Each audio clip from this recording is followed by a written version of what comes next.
The auditorium roared with applause. But for Caleb Monroe, the sound was a distant hum, drowned by the thud of his own heart.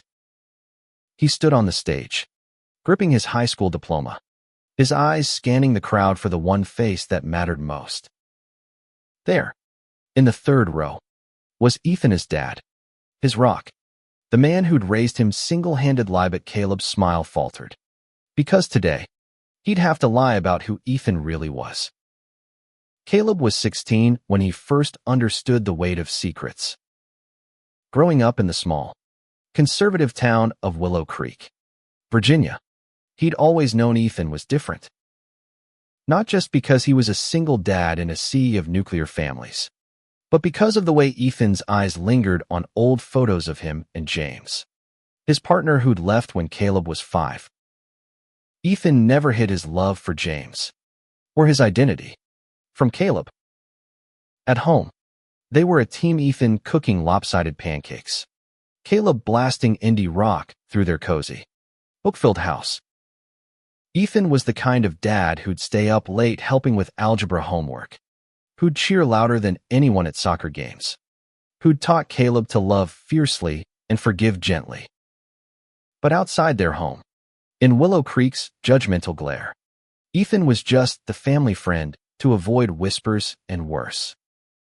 As Caleb stepped off the stage, his black gown swishing, he felt the eyes of his classmates' parents, their polite smiles masking curiosity.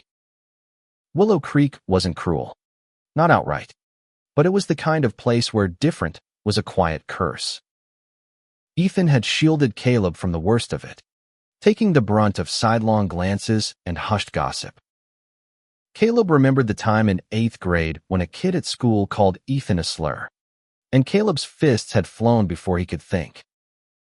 Ethan had sat him down that night, not angry but sad, saying, "I'd rather you fight with words, Cal. Fists don't change hearts." That was Ethan always choosing love over hate, even when it hurt.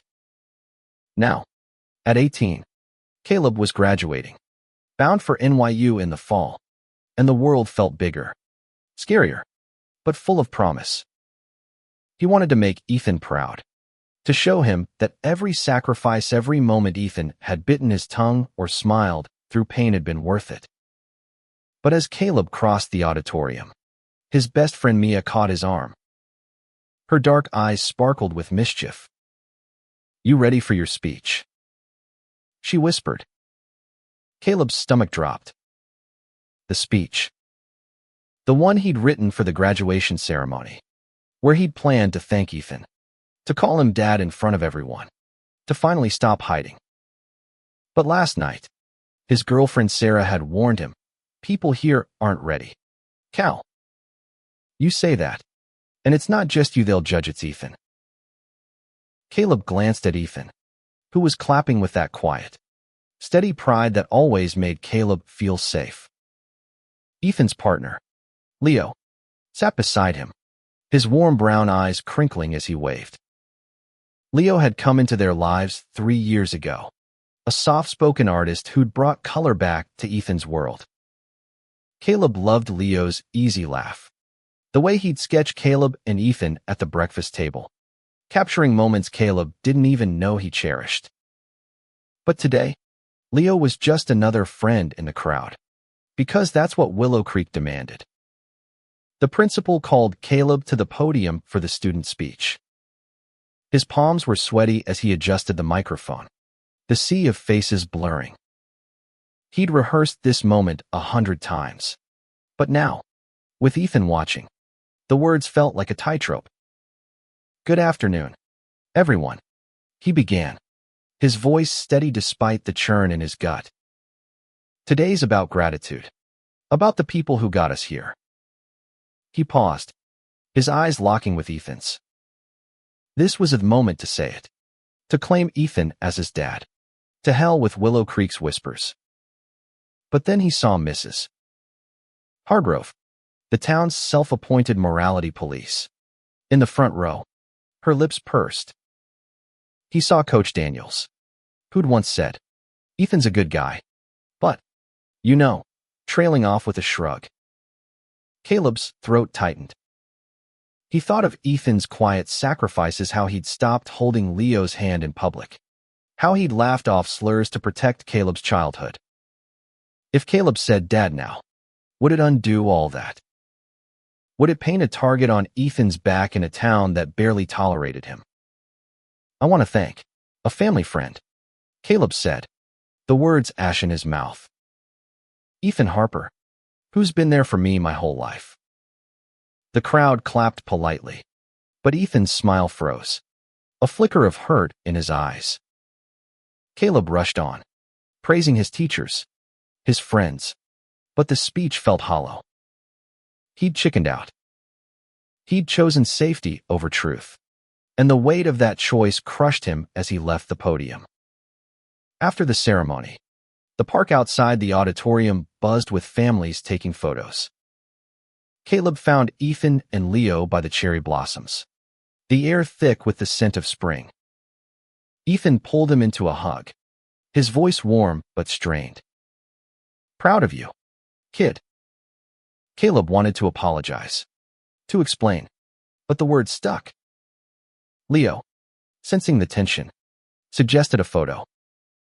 As they posed, Caleb's smile felt like a mask. He'd hurt the man who'd raised him, all to keep peace with a town he'd leave behind in 3 months. That night, at home, Caleb sat on the porch, the stars bright above Willow Creek. Ethan joined him, holding 2 mugs of tea. "You okay, Cal?" he asked, his voice gentle but searching. Caleb stared at the ground, shame burning his chest. "I didn't mean it," he whispered. "Calling you a friend. I didn't want to make things harder for you." Ethan's hand rested on his shoulder, steady as always. "I know, kid. But you don't have to protect me. I've been fighting this fight longer than you've been alive." Caleb looked up, tears stinging his eyes. "I wanted to say it. I wanted to tell them you're my dad." Ethan's smile was sad but warm. "You will, when you're ready. And I'll be here." They sat in silence, the weight of unspoken love heavy between them. Caleb knew he'd have to make this right, not just for Ethan, but for himself. Graduation was just the beginning, and the road ahead would demand courage he wasn't sure he had. The summer before college stretched before Caleb like an uncharted map, full of possibility and dread. He'd hoped graduation would be a clean break, a chance to shed Willow Creek's small-minded weight, but his betrayal on stage clung to him like damp clothes. Ethan hadn't brought it up again, but Caleb saw the quiet hurt in the way Ethan's laughter didn't quite reach his eyes, in the way Leo's hand hovered near Ethan's but never quite touched when they were outside. Caleb threw himself into preparations for NYU, packing boxes in their cluttered Virginia home, the walls lined with Leo's vibrant paintings and Ethan's old vinyl records. The house was a sanctuary, a place where Ethan could be himself, a gay man, a loving dad, a dreamer who'd once wanted to write novels but settled for teaching English at the local community college to provide for Caleb. Every corner held memories: the kitchen table where Ethan had bandaged Caleb's skinned knees, the living room where they'd binge-watch sci-fi movies, laughing until their sides hurt. But now, those memories felt tainted by Caleb's cowardice. One humid July afternoon, Caleb was sorting through old photos in the attic when he found a Polaroid of Ethan and James, young and grinning, arms slung around each other at a pride parade in D.C. Ethan's face was alight, free in a way Caleb rarely saw. The back of the photo read, "June 98, we re-enough." Caleb's chest ached. James had left when Caleb was too young to remember much, but Ethan had stayed, choosing Caleb over his own dreams, his own freedom. And how had Caleb repaid him? By reducing him to a family friend in front of hundreds.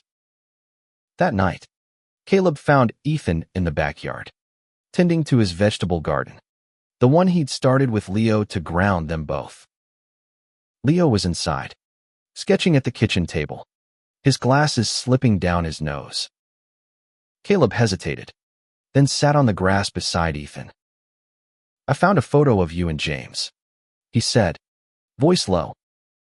Ethan's hands stilled in the soil, but he didn't look up. "Yeah. Good times. Those." His tone was light, but Caleb caught the undercurrent of pain. "Why'd he leave?" Caleb asked, though he'd never dared before. Ethan sighed, wiping dirt from his hands. "James wasn't ready for this for us. For a kid. For a town that looked at us like we were a problem to solve. I don't blame him. It's heavy, carrying love in a place that doesn't always want it." Caleb swallowed hard. "And you stayed. For me." Ethan met his eyes, steady and warm. "Always. Cal. You're my kid." The words should have felt like absolution, but they only deepened Caleb's guilt. He wanted to confess, to say he'd make it right, but fear still gripped him. What if owning the truth meant losing the fragile acceptance he'd carved out in Willow Creek? What if it meant Ethan and Leo facing worse than whispers, maybe vandalism, maybe violence? He'd heard stories of hate crimes in nearby towns, and though Willow Creek wasn't that far gone, the risk felt real. The next day, Caleb met Mia at the local diner, its neon sign flickering in the summer heat. Mia, with her sharp wit and unapologetic energy, was the only one Caleb had told about his plan to call Ethan Dad in his speech. Over milkshakes, she leaned forward, her braids swinging. "You're still beating yourself up, aren't you?" she said, reading him like always. Caleb poked at his fries. "I choked. Mia." "I saw their faces, Mrs. Hargrove. Coach. All of them, and I just couldn't." Mia's eyes softened, but her voice was firm. "You're not them, Cal. You're leaving for New York soon. You get to decide who you are, not Willow Creek." Her words stuck with him as he walked home, the town's quiet streets feeling smaller than ever. He thought of NYU, of a city where Ethan and Leo could hold hands without fear, where Caleb could say "my dad" without bracing for judgment. But leaving meant leaving Ethan and Leo behind in Willow Creek, where change came slow, if at all. Caleb's resolve hardened he'd find a way to make this right before he left. That weekend, the town held its annual summer fair, a sprawl of booths and music in the park. Ethan and Leo ran a stall selling Leo's art, their smiles bright but careful, always mindful of the crowd. Caleb helped out, carrying canvases and chatting with passers-by. But when Mrs. Hargrove stopped by, her eyes narrowing at Ethan and Leo's easy closeness, Caleb's stomach twisted. She bought a painting but left with a comment about keeping things wholesome. Caleb wanted to scream, to tell her Ethan was his dad, that their love was more wholesome than her hate. But he stayed silent, the moment slipping away. Later, as fireworks lit up the night sky, Caleb stood with Ethan and Leo, the crowd's cheers drowning out his thoughts. Leo nudged him, pointing to a starburst of color. "Pretty, right?" Caleb nodded, but his mind was elsewhere. He saw Ethan's hand brush Leo's, then pull back, a reflex born of years in Willow Creek. Caleb's heart clenched. He'd failed Ethan once, but he wouldn't again. He just needed a plan, one that wouldn't just fix his mistake, but show Ethan, and maybe even Willow Creek, what family really meant. August brought a restless heat to Willow Creek, mirroring the churn in Caleb's chest. With only weeks left before he left for NYU, time felt like sand slipping through his fingers. He'd promised himself he'd make things right with Ethan, but every day spent dodging the truth felt like another betrayal. The memory of graduation day, Ethan's frozen smile, the sting of family friend haunted him, pushing him to act, but fear still tethered him to silence.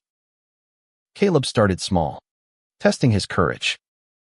At the library, where he worked part-time shelving books, he overheard two older women whispering about Ethan and Leo. Such a shame. One said, "Nice men, but living like that." Caleb's hands tightened on a cart of books. He wanted to confront them, to say Ethan was his dad, that their love was no shame. Instead, he wheeled the cart away, his heart pounding.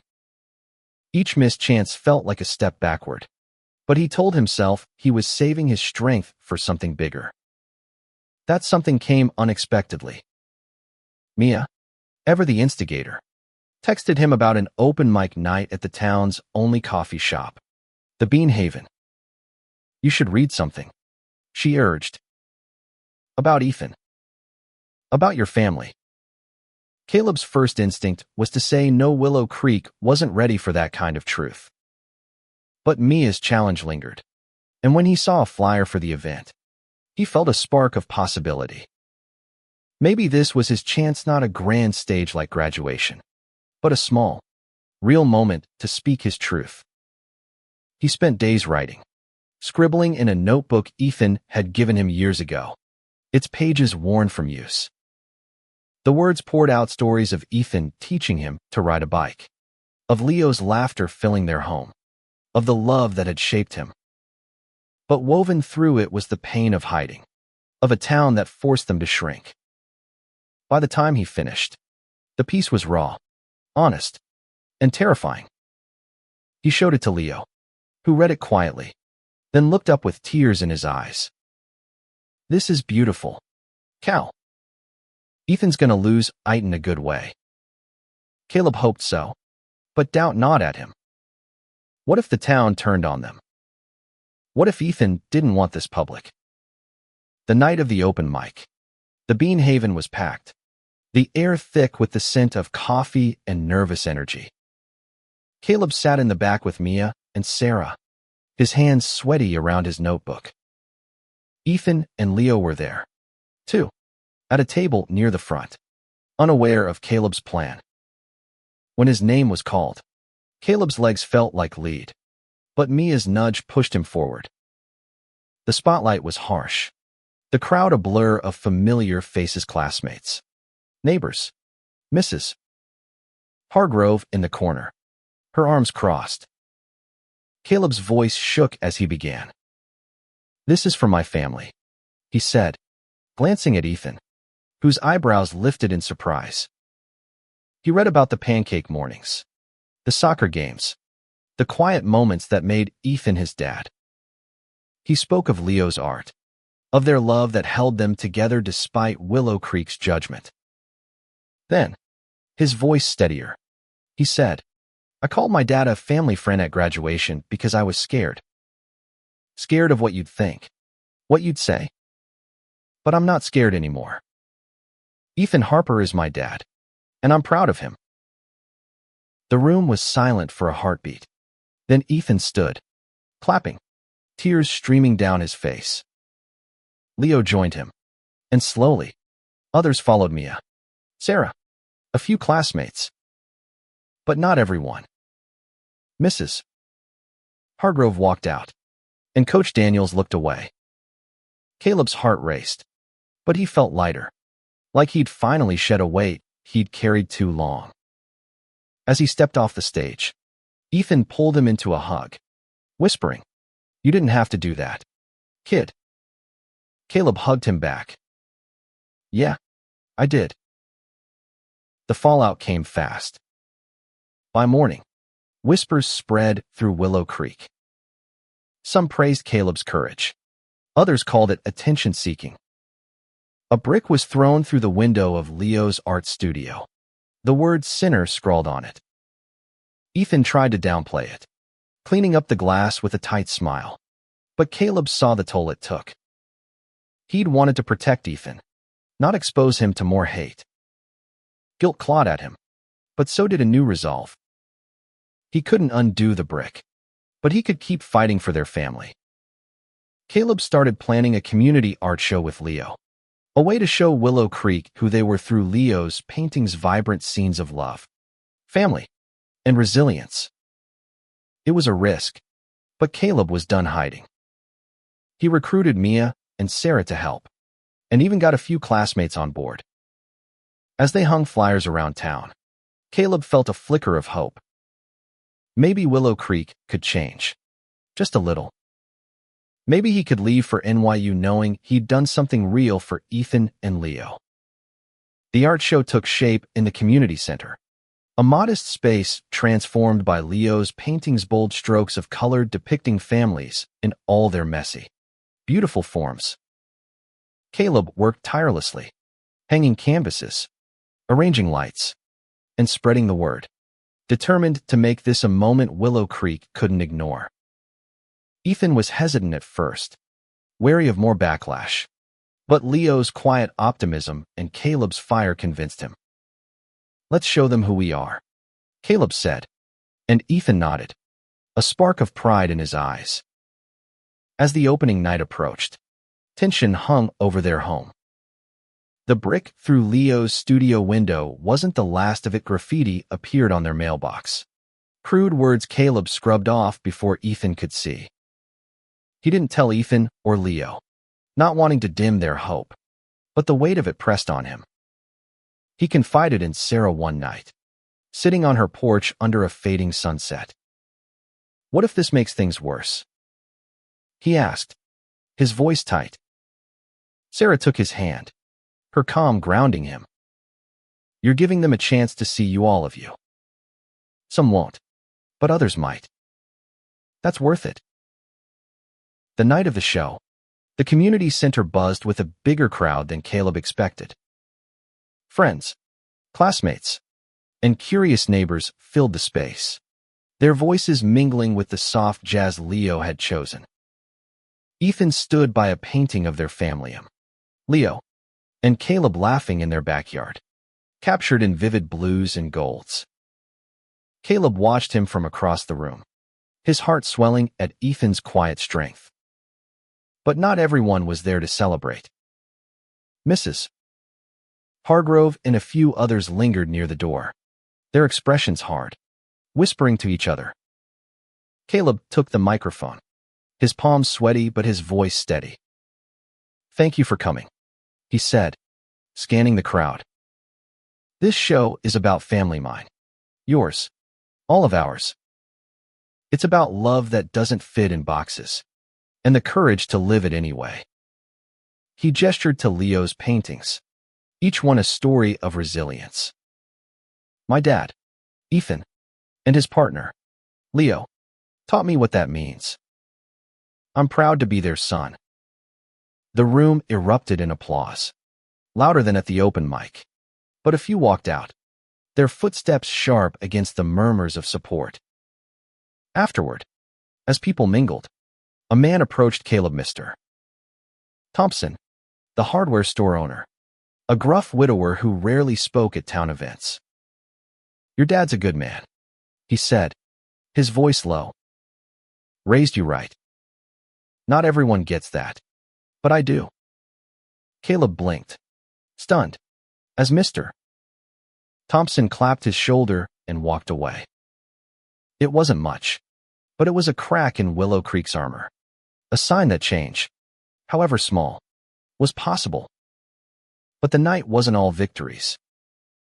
As Caleb helped clean up, he overheard two women by the exit, their voices sharp.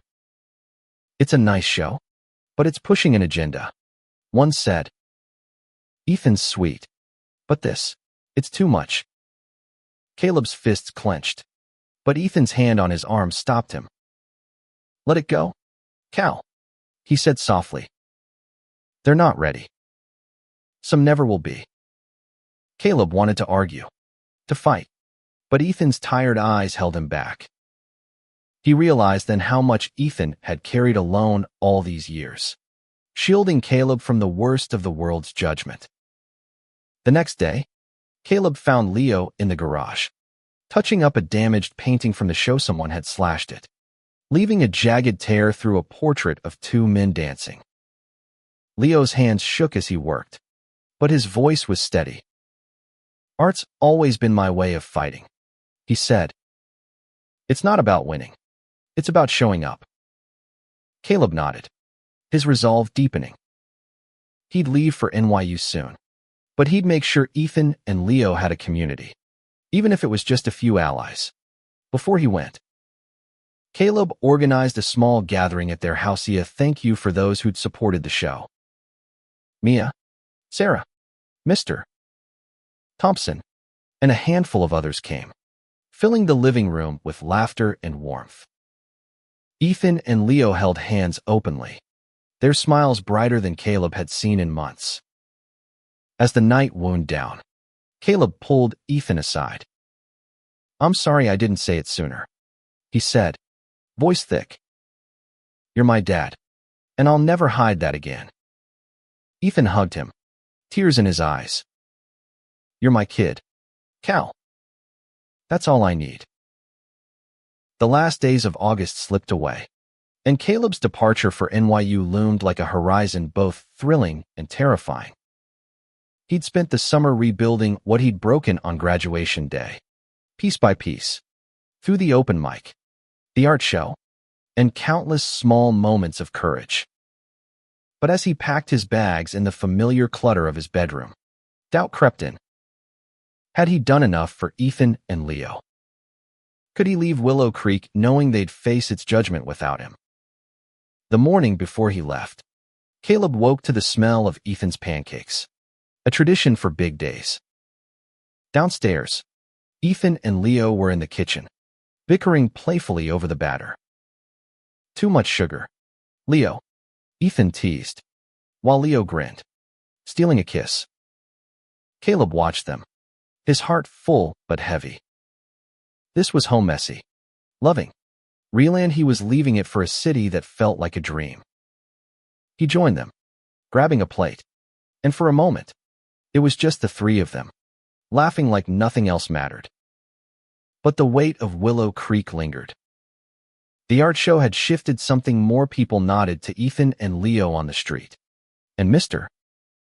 Thompson had even invited them to a barbecue, but the slashed painting and graffiti were reminders that not everyone was swayed. Caleb worried about the days ahead, when he wouldn't be there to scrub hate from their mailbox or stand up to Mrs. Hargrove's glares. He wanted to leave them with more than apologies. He wanted to leave them with strength. That afternoon, Caleb proposed one last idea, a letter to the local paper, a public thank you to Ethan and Leo, and a call for Willow Creek to do better. Ethan hesitated, his protective instincts kicking in. "You've done enough, Cal," he said. "You don't need to keep fighting our battles." But Caleb shook his head. "It's not just your battle. It's mine, too. You're my family." Leo, wiping paint from his hands, nodded. "Write it, kid. We'll back you." Caleb poured his heart into the letter, writing late into the night. He thanked Ethan for being the dad who never gave up, Leo for bringing joy back to their home, and the allies who'd shown up when it mattered. He challenged Willow Creek to look beyond its prejudices, to see love for what it was. When he read it to Ethan and Leo, their eyes shone with pride and fear. "This'll stir things up," Ethan said, but his smile was fierce. They mailed it together, a final act of defiance and hope. The day Caleb left, Willow Creek felt quieter, softer, as if holding its breath. Ethan and Leo drove him to the airport, the car filled with nervous chatter and old songs. At the gate, Caleb hugged them both, his throat tight. "I'll be back," he promised. "And I'll keep saying idiory, my dad. Ethan, you both are." Ethan's voice cracked as he replied, "Go be amazing, Cal. We'll be here." Leo handed him a small sketch, a pencil drawing of their family under the cherry blossoms, with "We're enough" written on the back. On the plane, Caleb clutched the sketch, his mind replaying the summer, the hurt, the courage, the small victories. The letter ran in the paper that week, sparking debates in Willow Creek. Some wrote angry responses, but others, including Mr. Thompson and a few classmates' parents, wrote in support. It wasn't a revolution, but it was a start. Caleb arrived in New York, the city's pulse overwhelming but exhilarating. He called Ethan and Leo that night, their voices grounding him across the miles. Months later, at NYU, Caleb got a package from home. Leo's painting of their family, the one slashed at the show, now restored with gold thread weaving through the tear, a symbol of healing. With it was a note from Ethan. We're proud of you, kid. Keep shining.